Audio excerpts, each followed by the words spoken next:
ভিডিওটা ছাড়তে একটু দেরিই হয়ে গেল। দিনটা ছিল উল্টো রথের দিন। দুপুরবেলা মায়ের সাথে একটু বেরিয়েছিলাম চারিদিকে মেলার জিনিসপত্র কিনতে। তারপরে বিকেল 5টা নাগাদ এখানে আবার এসেছিলাম। সব রথগুলো যাচ্ছে।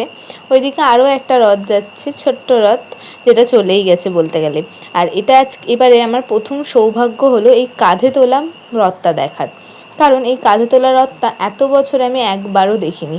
এই রথটা নাকি অনেক বছর পুরনো, কিন্তু আমি আজ পর্যন্ত দেখিনি কীভাবে কাঁধে করে যায়। আর আজকে দেখলাম, দেখে এত ভালো লাগলো, আর এত সুন্দর সাজিয়েছে, কি সুন্দর কালার কম্বিনেশন। তারপরে এই জগন্নাথ, কি ভালো দেখতে। তারপরে বিকেলবেলা এই বাচ্চা কাচ্চাকে নিয়ে একটু বেরিয়েছিলাম। দুপুরবেলা বেরিয়েছিলাম তো মায়ের সাথে, মা দিদার সাথে, আর এখন এদের সাথে বেরিয়েছি। আর এখন খাচ্ছি হচ্ছে মোমো। সবাই মিলে মোমো খাচ্ছে। আর মোমোগুলো ভীষণই গরম ছিল। ওরা তো খেতেই পারছে না, গরমে দেখছো না কেমন করছে, তাও ফু দিয়ে একটু করে দিচ্ছি। আর এখন বেশ ভালোই ভিড় হয়েছে, কিন্তু সোজা রথের মতন সেরকম ভিড় হয়নি। সোজা রথে আরও বেশি ভিড় হয়েছিল, সেই তুলনায় উল্টো রথে অনেকটাই ভিড় কম। তারপর এখান থেকে এই বুড়ির চুল বা তোমরা হাওয়াই মিঠাই যেটাই বলো সেটাই কিনলাম। আর তারপরে এখান থেকে ঘুগনি কিনলাম, কিনে ঘুগনি খাচ্ছি। আর আজকে বলো তো আমাকে কেমন লাগছে দেখতে।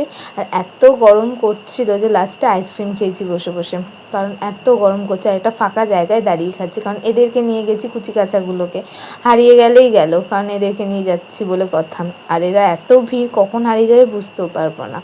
তারপরে আবার রাত্রে বেরিয়েছিলাম মা বাবার সাথে, সেখানে খেয়েছি ফুচকা। আর ফুচকা অনেক দিন পর খেলাম। আর সত্যি কথা বলতে ফুচকাটার টেস্ট এক কথায় অসাধারণ ছিল।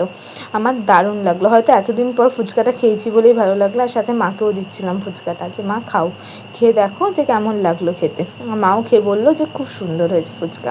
তারপর মা বাবার সাথে বেরিয়ে আরও চারিদিকে ঘুরছি। এখন মোটামুটি 10:30 বেজে গেছে। তারপরেও মেলায় টুকটাক ভালোই ভিড় আছে, খুব একটা ফাঁকা নেই, কিন্তু এখনও বেশ চলছে মেলা। সোজা রথে একটু তাড়াতাড়ি মেলা বন্ধ হয়ে গেছিলো, কারণ সেই সময় অত লোক আসেনি, সবাই সন্ধ্যের দিকেই ভিড় করেছিল।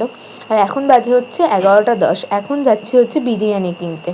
ভাবছি কি খাবো, তাই জন্য বিরিয়ানি কিনতে চলে এলাম আমি আর বাবা মিলে।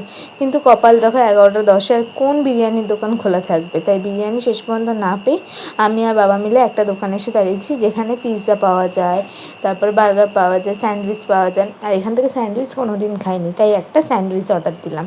আর সেই স্যান্ডউইচটা নিয়ে যাব বাড়িতে, যেহেতু বিরিয়ানি পাইনি তাই রাত্রিবেলা স্যান্ডউইচ নিয়ে এসেছি। আর সাথে ছিল চিকেন ললিপপ, আর ছিল এগরোল, আরও একটা এগরোল রয়েছে। তো এই স্যান্ডউইচটা হচ্ছে চিকেন স্যান্ডউইচ, আর সেটা ছিল একটু চিজ, তারপরে ভেজিস সমস্ত কিছু দিয়ে। তো যাই হোক, ডিনারটা বিরিয়ানি না হলেও জমে গেল।